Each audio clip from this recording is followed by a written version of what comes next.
Imaginez un instant. Vous êtes à la tête de la plus grande armée que l'Europe ait jamais vue. Vous avez sous vos ordres plus de 300 000 soldats, équipés, nourris et soutenus par l'or de l'Angleterre. Vous possédez 3 fois plus de canons, 3 fois plus de cavaliers et des ressources illimitées. En face de vous, une armée française spectrale, des régiments composés d'adolescents sans expérience, des maréchaux épuisés et un empereur qui se bat le dos au mur. Sur le papier, la victoire ne devrait être qu'une formalité, une simple question d'heure. Et pourtant, vous tremblez. Vos mains sont moites quand vous tenez la carte d'état-major. Vous n'osez pas donner l'ordre d'avancer. La nuit, vous écrivez à votre femme pour lui confier votre terreur absolue. Vous ne cherchez pas la gloire, vous cherchez une échappatoire. Vous commandez une armada de géants, mais vous agissez comme un fugitif. On vous a appris à l'école que la chute de Napoléon était inévitable, le fruit d'une coalition brillante et d'une stratégie implacable. On vous a menti.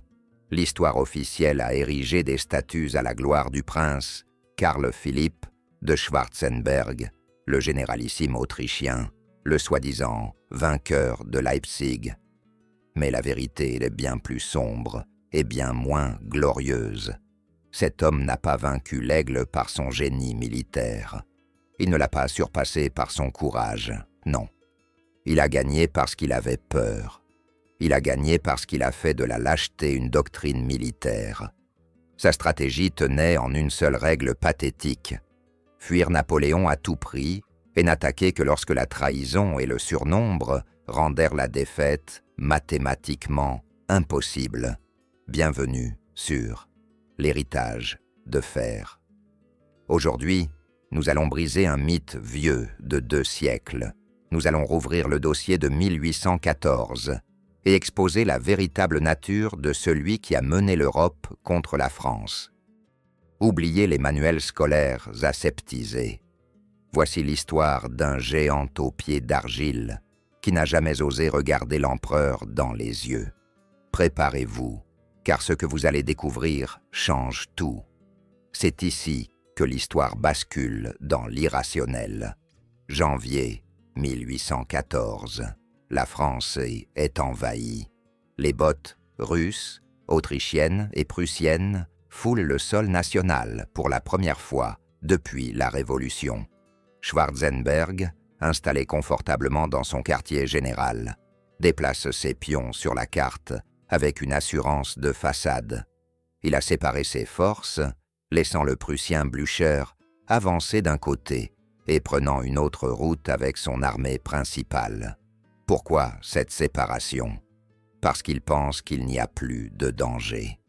Pour lui, Napoléon est fini, enterré, incapable de monter une opération d'envergure.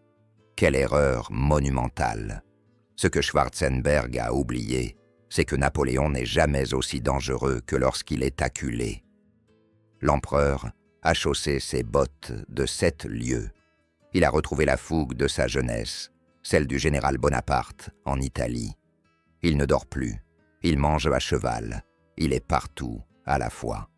Et il a vu la faille, la dispersion des armées alliées. C'est là que débute la campagne des 6 jours, un chef-d'œuvre absolu d'art militaire et un calvaire absolu pour les Alliés. Alors que Schwarzenberg avance prudemment, attendant que le poids du nombre fasse son effet, Napoléon bondit sur l'armée de Blücher. À Champaubert, à Montmirail, à Vauchamp, les Français, pourtant 10 fois moins nombreux, pulvérisent les corps d'armée ennemis un par un. C'est une danse macabre et fulgurante. Les jeunes conscrits français, ces gamins en sabots, se battent comme des lions sous le regard de leur idole. Les Russes et les Prussiens sont tachés, dispersés, mis en déroute. Mais que fait Schwarzenberg pendant ce temps? Que fait le généralissime qui commande la plus grande armée de la coalition?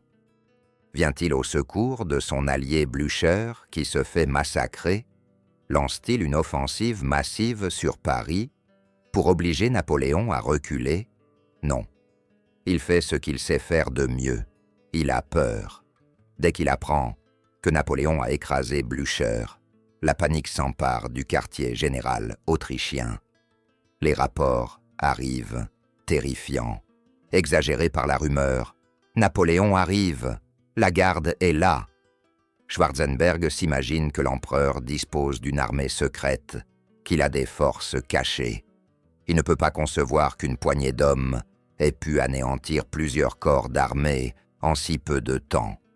Son esprit rationnel, bureaucratique, bug devant le génie. Alors, il donne un ordre invraisemblable, la retraite. Oui, vous avez bien entendu. Alors qu'il est à quelques jours de marche de Paris, alors qu'il a 150 000 hommes frais sous la main et que Napoléon est occupé ailleurs, Schwarzenberg ordonne de reculer vers Troyes et Bar-sur-Aube. Il recule.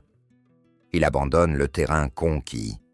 Il écrit à l'empereur d'Autriche « Je ne sais que faire. Il me battait en détail. Il était partout. » C'est l'aveu d'un homme dépassé. Il est paralysé par une seule chose, l'ombre de l'aigle. Imaginez la frustration de ses propres soldats, de ses propres généraux. Ils voient la route de Paris ouverte, mais leur chef suprême tire sur les rênes, terrorisé à l'idée de voir surgir un bicorne au détour d'un bois. Napoléon, lui, jubile.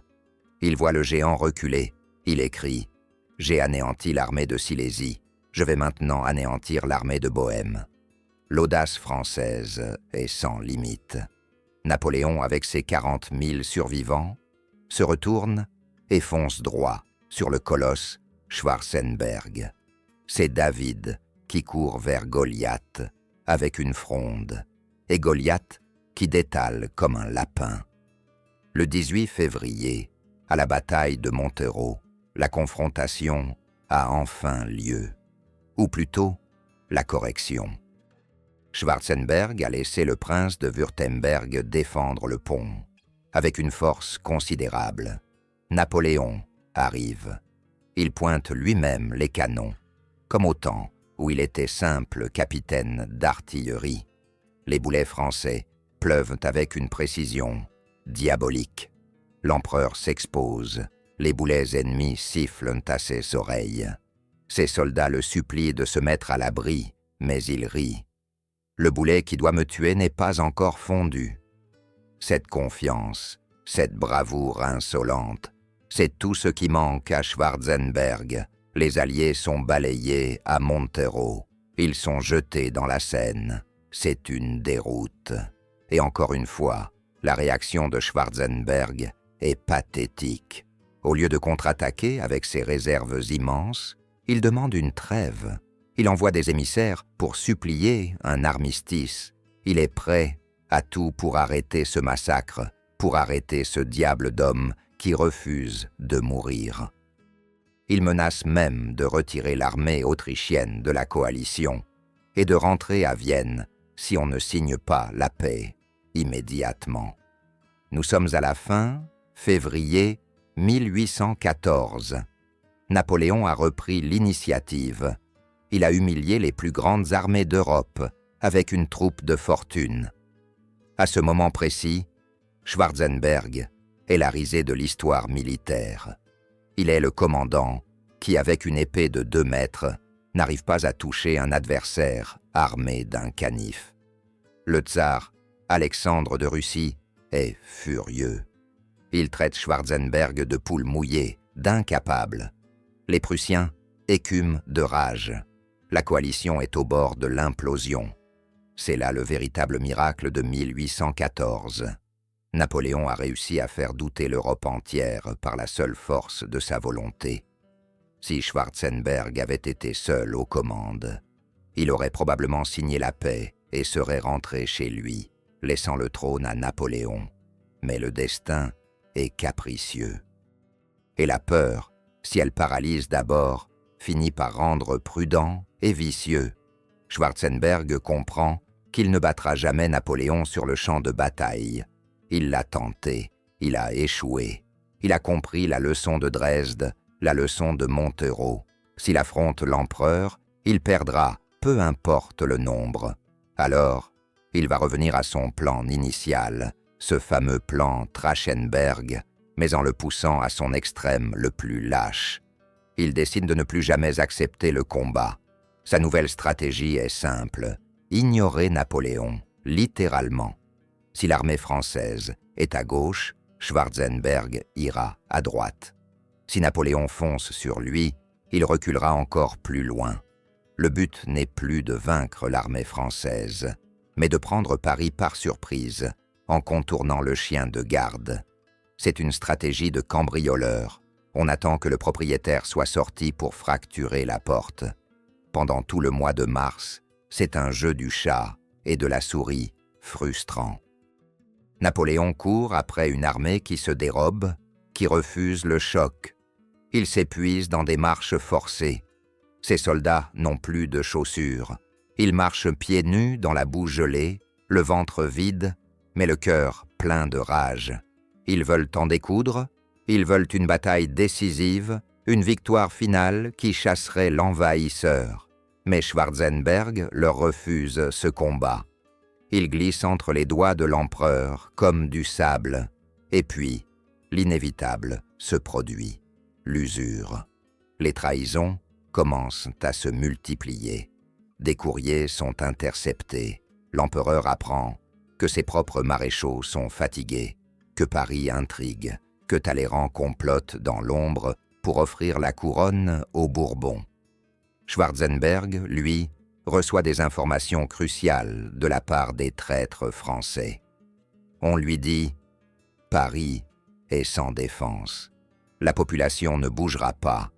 Les arsenaux sont vides. » C'est l'information qu'il attendait. Le courage lui revient soudainement. Non pas le courage du guerrier, mais celui de l'opportuniste. Napoléon est loin. Parti vers l'Est pour couper les lignes de ravitaillement des Alliés, une manœuvre audacieuse pour les forcer à reculer. C'est un coup de poker génial. Mais Schwarzenberg, pour une fois, ne mord pas à l'hameçon. Conseillé par le tsar et par les messages secrets venus de Paris, il décide de ne pas poursuivre Napoléon. Au lieu de cela, il donne l'ordre tant attendu. À Paris, toutes les armées coalisées, 100 000, 200 000 hommes, convergent vers la capitale française. Napoléon, quand il apprend la nouvelle, fait demi-tour. Il galope, il brûle les étapes. Il veut arriver à temps pour sauver sa capitale. C'est une course contre la montre haletante. L'empereur sait que s'il arrive à Paris avant les Alliés, s'il parvient à galvaniser la garde nationale et le peuple, il peut transformer Paris en tombeau pour Schwarzenberg. Il peut faire de chaque rue une forteresse, de chaque maison un piège. Schwarzenberg n'osera jamais engager un combat de rue sanglant contre Napoléon. Mais la trahison est plus rapide que les chevaux de l'empereur. Sous les murs de Paris, ce n'est pas une grande bataille qui se prépare, mais une tragédie. Les maréchaux qui défendent la ville, Marmont et Mortier, sont héroïques mais désespérés. Ils se battent à 1 contre 5. La garde nationale, les étudiants de l'école polytechnique, tout le monde prend les armes. Mais en face, c'est une marée. Et Schwarzenberg, il est là, observant la bataille de Montmartre. Il ne triomphe pas par tactique. Il triomphe parce qu'il a attendu que Napoléon soit physiquement absent pour oser frapper au cœur. C'est une victoire par défaut, une victoire de l'absence. Le 30 mars 1814, Paris capitule. La trahison de Marmont livre la ville. Quand Napoléon arrive à Fontainebleau, épuisé, couvert de poussière, il est trop tard. Quelques heures. Il a manqué quelques heures pour changer le cours de l'histoire. Schwarzenberg entre dans Paris le 30 et 1 mars. Regardez les gravures de l'époque. Il parade aux côtés du tsar et du roi de Prusse. Il a le torse bombé, couvert de médailles. Il se présente au monde comme le libérateur, le vainqueur du tyran. Mais ne vous y trompez pas. Dans ses yeux, si vous regardez bien, il n'y a pas la fierté du guerrier, qui a terrassé le dragon. Il y a le soulagement immense, presque incrédule, de celui qui a survécu parce qu'il n'a jamais osé affronter le dragon face à face. Il a vaincu Napoléon sans jamais le battre. Il a pris Paris sans jamais avoir gagné une bataille décisive contre l'empereur, en personne, durant toute cette campagne. C'est un paradoxe unique dans l'histoire. Un généralissime victorieux qui a passé toute la guerre à fuir le commandant ennemi. Le mythe de Schwarzenberg est né ce jour-là, le mythe de la coalition invincible.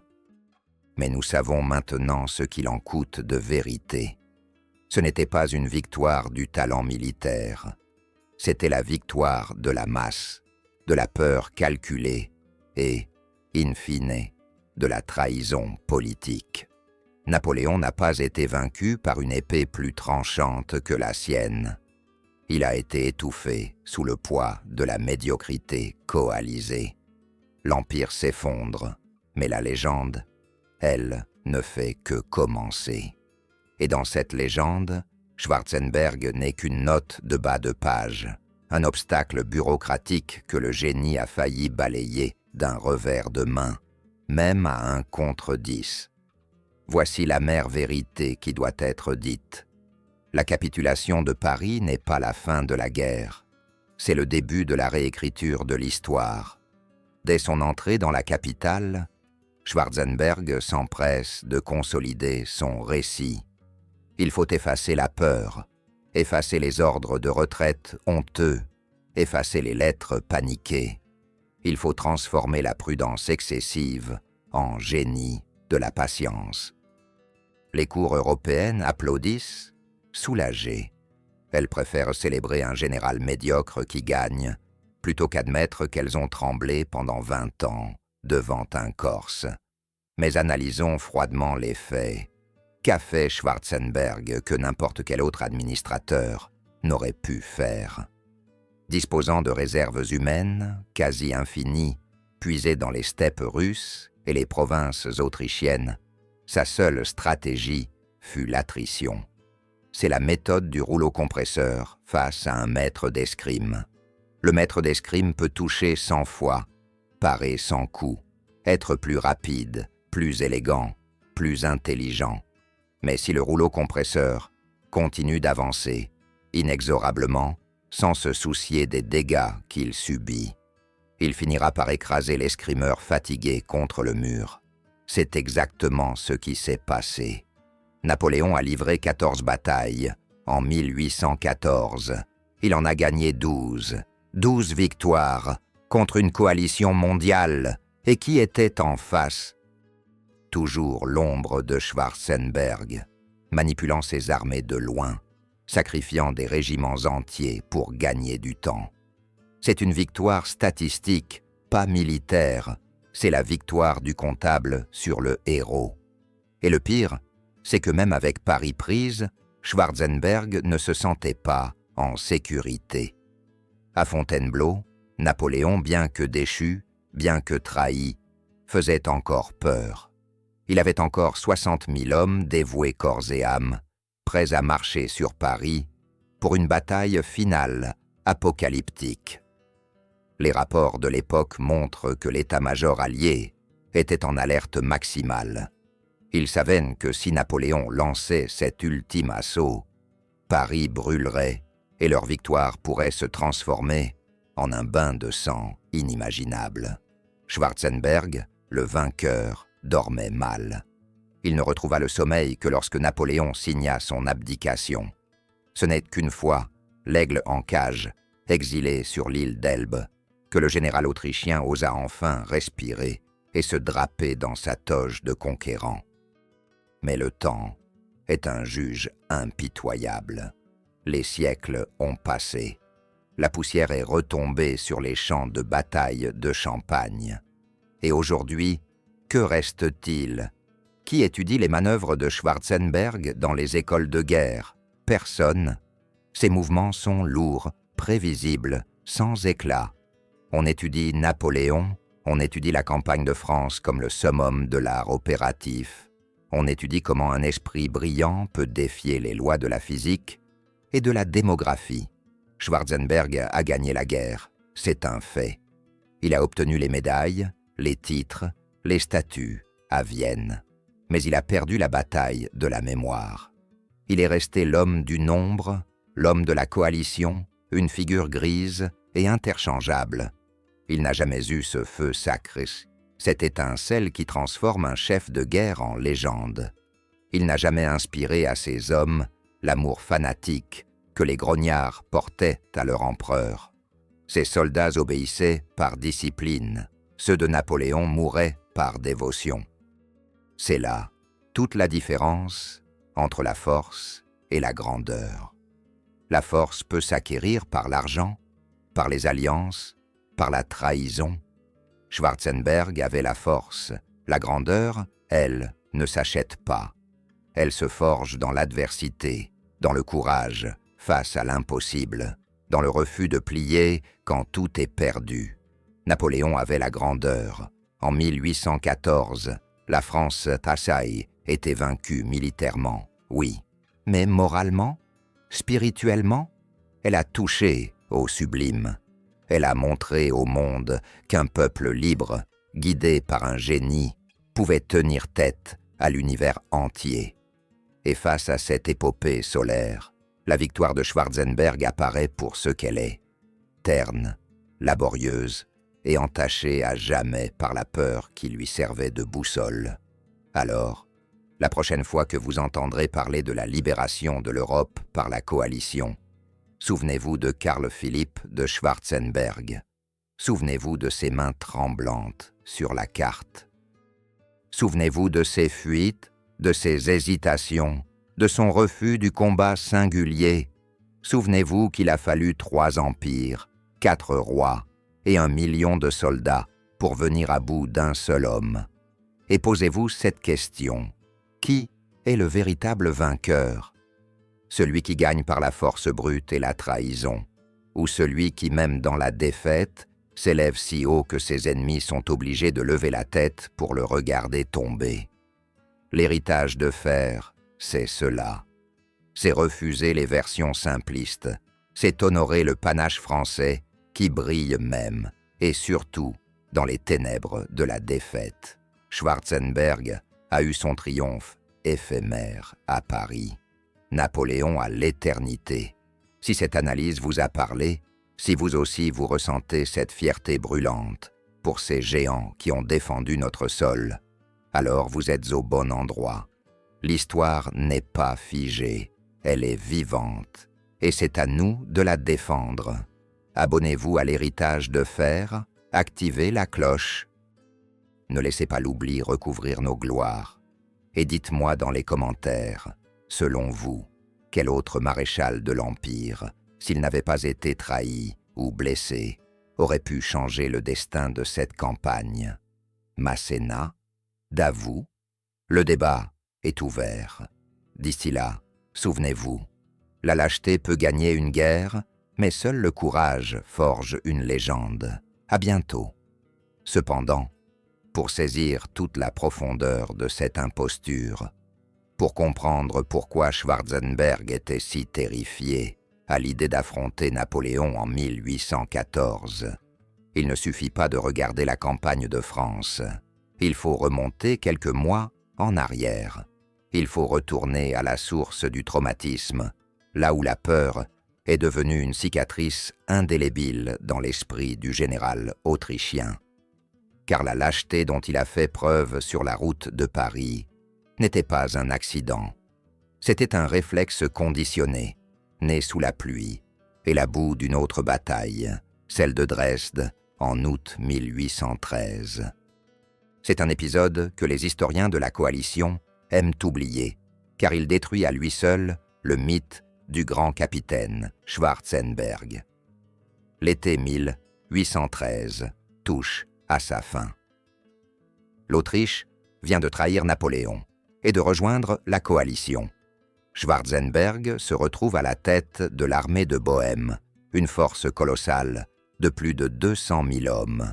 Son objectif est simple, prendre la ville de Dresde qui sert de base d'opération à l'empereur. Napoléon n'est pas là. La ville n'est défendue que par une garnison française, modeste, sous les ordres du maréchal Gouvion-Saint-Cyr. C'est l'occasion rêvée pour Schwarzenberg. Il a l'avantage du nombre, l'avantage de la surprise, l'avantage du terrain. Pourtant, dès le début, son incompétence éclate au grand jour. Au lieu d'attaquer immédiatement et d'écraser la garnison française sous le poids de sa masse, il hésite. Il tient conseil sur conseil. Il perd un temps précieux à déployer ses colonnes avec une lenteur bureaucratique exaspérante. Il attend que tout soit parfait sur le papier, oubliant que la guerre est le royaume du chaos et de la vitesse. Pendant qu'il tergiverse, l'impensable se produit. À l'horizon, un nuage de poussière s'élève, puis un grondement, des cavaliers, des canons, de l'infanterie qui marche au pas de course. Napoléon revient. Averti du danger, l'empereur a réalisé une marche forcée surhumaine, couvrant 140 kilomètres en 3 jours. Il entre dans Dresde sous les acclamations délirantes de ses soldats et des habitants. L'effet moral est nucléaire. Un simple cri parcourt les remparts. L'empereur est là. À ce moment précis, Schwarzenberg a déjà perdu la bataille dans sa tête.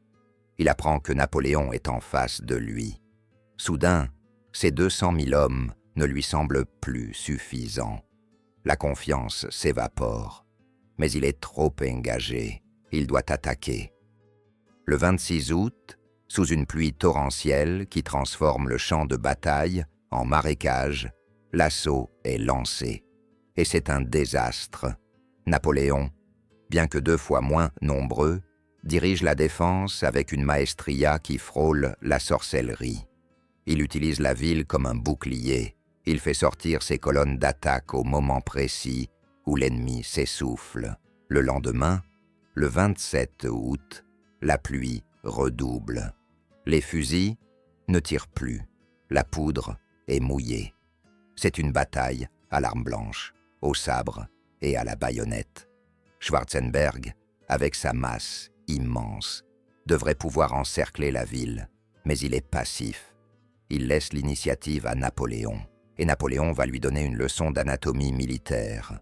L'empereur lance Murat et sa cavalerie sur l'aile gauche autrichienne. C'est une charge d'anthologie.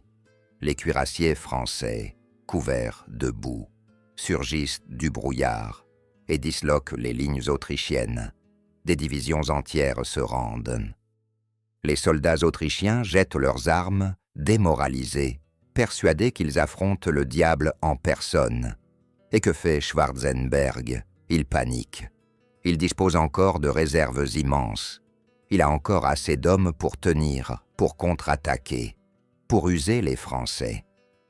Mais le spectacle de la déroute de son aile gauche le paralyse. La vision de Napoléon, galopant sous la mitraille, dirigeant la foudre, brise ses nerfs. Au lieu de se battre, Schwarzenberg ordonne la retraite générale. Une retraite honteuse, désordonnée, à travers les montagnes de Bohême. Il abandonne des milliers de prisonniers, des dizaines de canons. Il fuit. C'est cette défaite humiliante, où il a été rossé par un adversaire, qu'il surpassait de 2 contre 1, qui va hanter Schwarzenberg pour le reste de sa vie. C'est à Dresde qu'il a compris qu'il n'était pas de taille. C'est dans la boue de Saxe qu'est né le plan de Trachenberg, la décision formelle et pathétique de ne plus jamais, jamais affronter Napoléon en duel. Mais l'histoire ne s'arrête pas là. Car si Dresde prouve la lâcheté, la bataille suivante, Leipzig, va prouver la traîtrise. Octobre 1813, la bataille des nations. C'est le plus grand affrontement de l'histoire humaine jusqu'à la Première Guerre mondiale. Plus de 500 000 hommes se font face. Schwarzenberg est le généralissime décoalisé. Il a appris sa leçon. Il a amené avec lui non pas 2, mais 3 armées. Russes, Prussiens, Autrichiens, Suédois. Ils sont tous là. Ils encerclent Napoléon comme une meute de loups autour d'un lion blessé. Et pourtant, pendant 2 jours, Napoléon tient. Le 16 octobre, Schwarzenberg lance ses masses contre les lignes françaises. Il s'attend à ce que le mur bleu s'effondre sous le poids. Mais le mur tient. Pire, il riposte. Les maréchaux de l'Empire, Ney, MacDonald, Poniatowski, se battent avec une énergie du désespoir. La cavalerie française charge et recharge, brisant les assauts coalisés. Le soir du 16 octobre, rien n'est joué. Schwarzenberg est stupéfait.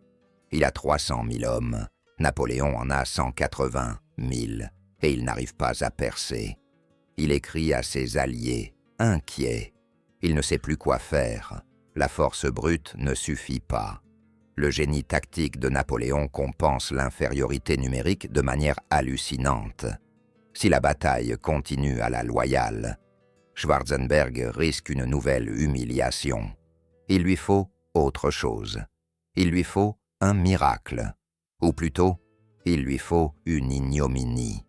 C'est là qu'intervient le facteur décisif, celui que les manuels d'histoire autrichiens omettent pudiquement, la trahison des Saxons. Le 18 octobre, en pleine bataille, alors que les combats font rage, une division entière de l'armée saxonne, qui combattait jusque-là aux côtés des Français, retourne soudainement ses armes, en plein combat. Imaginez la scène, les soldats français voient leurs alliés, qui sont sur leur flanc, pointer leurs canons vers eux et ouvrir le feu à bout portant. C'est un coup de poignard dans le dos, froid, brutal, assassin. La ligne française vacille, non pas sous les coups de Schwarzenberg, mais sous le choc de la traîtrise. Un trou béant s'ouvre dans le dispositif de Napoléon. C'est le tournant. Ce n'est pas une manœuvre brillante du généralissime autrichien qui fait basculer la bataille des nations. C'est un acte de perfidie politique négocié dans l'ombre. Schwarzenberg s'engouffre dans la brèche, bien sûr. Il revendique la victoire. Mais quelle victoire? Celle d'avoir submergé un ennemi trahi par ses propres alliés? Celle d'avoir gagné à 4 contre 1 grâce à un coup tordu? Et même dans la victoire, la petitesse de Schwarzenberg se révèle. Lors de la retraite française, le pont de l'Elster saute prématurément, piégeant des milliers de soldats français, et le maréchal Poniatowski dans la ville de Leipzig. C'est un massacre. Les Français se noient en essayant de traverser la rivière. Ils sont abattus comme du gibier. Un vrai chef de guerre, un chevalier, aurait rendu hommage à la bravoure de ces hommes condamnés. Il aurait offert une reddition honorable. Schwarzenberg, lui, se contente de compter les prisonniers. Il laisse le carnage se faire. La mort du prince Poniatowski, maréchal de France, noyé dans l'Elster pour ne pas se rendre, est une tache de sang sur la tunique blanche du commandement autrichien. Poniatowski meurt en héros tragique. Schwarzenberg triomphe en comptable cynique. Voilà le véritable visage de l'homme qui entrera dans Paris quelques mois plus tard. Dresde a montré ses limites militaires. Leipzig a montré ses limites morales. Il est crucial de comprendre cet enchaînement. Quand Schwarzenberg arrive en France en 1814, il ne porte pas seulement le poids de son commandement, il porte le poids de sa propre imposture. Il sait, au fond de lui, qu'il n'a jamais battu Napoléon à la régulière. Il sait que sans la pluie de Dresde, sans la trahison saxonne de Leipzig, il aurait été balayé. Cette insécurité profonde est la clé de tout. Elle explique pourquoi, même avec des armées gigantesques, il avance à pas de tortue sur le sol français. Elle explique pourquoi il voit des pièges partout. Elle explique pourquoi il est obsédé par la sécurité et non par la victoire. Il ne veut pas gagner avec panache. Il veut juste éviter d'être celui qui perdra contre un Napoléon affaibli. C'est la psychologie du médiocre face au génie. Le médiocre sait qu'il ne peut gagner que si les circonstances sont parfaitement, absolument, mathématiquement en sa faveur. Au moindre grain de sable, à la moindre étincelle de talent adverse, le médiocre s'effondre. Et c'est exactement ce que Napoléon va exploiter durant toute la campagne de France. Il va jouer avec les nerfs de Schwarzenberg comme un chat avec une souris. Il va utiliser la réputation qu'il s'est forgée à Dresde et à Leipzig pour terroriser son adversaire à distance. Il suffit que le mot Napoléon apparaisse dans un rapport pour que Schwarzenberg arrête une armée de 100 000 hommes. C'est du terrorisme psychologique et ça marche, parce que la conscience de Schwarzenberg n'est pas tranquille. Alors, quand on vous dit que la campagne de France était perdue d'avance, souvenez-vous de ceci. Elle n'était perdue que parce que les alliés de la France l'ont trahie, et parce que ses ennemis refusaient le combat d'homme à homme. Mais il y a un dernier acte à cette tragédie, une dernière preuve que le destin, parfois, favorise les lâches au détriment des braves. Car si Schwarzenberg a survécu à Napoléon, c'est aussi parce que Napoléon, dans sa grandeur, a parfois surestimé l'honneur de ses adversaires. Il a cru qu'il se battrait pour des raisons stratégiques, alors qu'ils ne se battaient que pour leur survie politique. Nous avons vu la peur, nous avons vu la trahison, mais il reste à voir le jugement final. Comment l'histoire, la vraie, celle qui ne s'écrit pas dans les salons viennois, juge-t-elle ces deux hommes aujourd'hui? C'est ce que nous allons voir pour conclure cette épopée. Le bilan tombe comme un couperet, sans appel. 200 ans après, les médailles ont rouillé, les uniformes sont tombés en poussière et les frontières ont changé 1000 fois. Mais une chose demeure intacte, gravée dans le marbre de l'éternité, la différence entre un vainqueur de circonstance et un héros de légende. Karl Philipp de Schwarzenberg est mort dans son lit, couvert d'honneur, célébré par une monarchie autrichienne reconnaissante d'avoir récupéré ses terres sans avoir eu à payer le prix du sang royal. Il a eu ses funérailles d'État, il a eu ses monuments, mais demandez à un passant dans les rues de Paris, de Londres ou même de Vienne qui était Schwarzenberg. Vous n'obtiendrez qu'un silence gêné. Son nom s'est effacé, dilué dans la masse grise des bureaucrates de la guerre. Il n'a laissé aucune citation qui enflamme les cœurs, aucune manœuvre qui s'enseigne comme un modèle d'audace, aucune vision qui dépasse le simple maintien de l'ordre établi. Napoléon, lui, est mort seul, exilé sur un rocher perdu au milieu de l'Atlantique, gardé par ses geôliers anglais qui craignaient encore son ombre. Il n'avait plus d'armée, plus de couronne, plus d'or. Et pourtant, regardez autour de vous. Son nom claque encore comme un coup de tonnerre. Ses victoires sont des chefs-d'œuvre, étudiés dans toutes les académies militaires du globe. Sa chute elle-même est une épopée, une tragédie grecque qui fascine les poètes, les cinéastes et les historiens. Pourquoi cette injustice apparente? Pourquoi le perdant a-t-il raflé la mise de la postérité? Parce que l'humanité, au fond, méprise la prudence calculatrice et adore le génie flamboyant. Nous savons instinctivement que Schwarzenberg a triché avec le destin. Il a gagné en jouant la sécurité, en refusant le risque, en s'appuyant sur la trahison d'autrui. C'est la victoire du gestionnaire qui rachète l'entreprise d'un visionnaire en faillite pour la démanteler. C'est efficace, c'est rentable, mais c'est laid.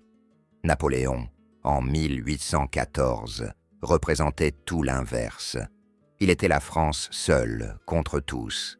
Il était l'intelligence contre le nombre. Il était le courage qui refuse de s'agenouiller devant l'inévitable. Cette campagne de France, perdue militairement est peut-être sa plus belle victoire morale. Elle a prouvé que l'esprit peut résister à la matière, que la volonté d'un seul homme peut faire trembler des empires coalisés. Schwarzenberg a cru enterrer la Révolution et l'Empire. Il n'a fait que les rendre immortels. En refusant le combat, en montrant sa peur, il a involontairement souligné la puissance terrifiante de ce qu'il combattait. On ne tremble pas devant ce qui est faible, on ne mobilise pas l'Europe entière pour écraser un homme fini. La peur de Schwarzenberg est le plus bel hommage jamais rendu à la grandeur de Napoléon.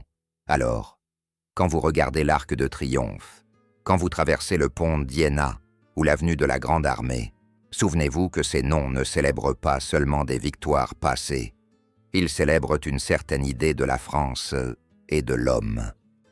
Une idée qui dit que l'honneur vaut plus que la survie et que la gloire ne se négocie pas dans les coulisses diplomatiques. L'héritage de fer, c'est ce refus de la médiocrité. C'est cette flamme qui continue de brûler sous les cendres de l'histoire. Nous ne sommes pas là pour adorer aveuglément des idoles, mais pour comprendre ce qui fait la grandeur des nations. Et parfois, la grandeur réside dans la manière dont on affronte la défaite, la tête haute, face à une meute qui n'ose mordre que lorsqu'on est à terre. Si cette vision de l'histoire résonne en vous, si vous pensez qu'il est vital de continuer à raconter ces récits épiques face à l'oubli et au conformisme, vous avez un rôle à jouer. Ce travail de recherche, d'écriture et de production ne vit que grâce à ceux qui partagent notre passion. Vous pouvez soutenir directement cette mission en rejoignant nos membres et en devenant sponsor de la chaîne. C'est grâce à votre soutien que nous pourrons continuer à produire des documentaires ambitieux, à déterrer la vérité et à faire briller l'acier de notre héritage. Schwarzenberg a eu son époque, Napoléon a eu l'histoire, mais la mémoire, elle, vous appartient. À vous de la garder vivante, c'était l'héritage de fer. Merci de votre fidélité et à très bientôt pour une nouvelle page de gloire.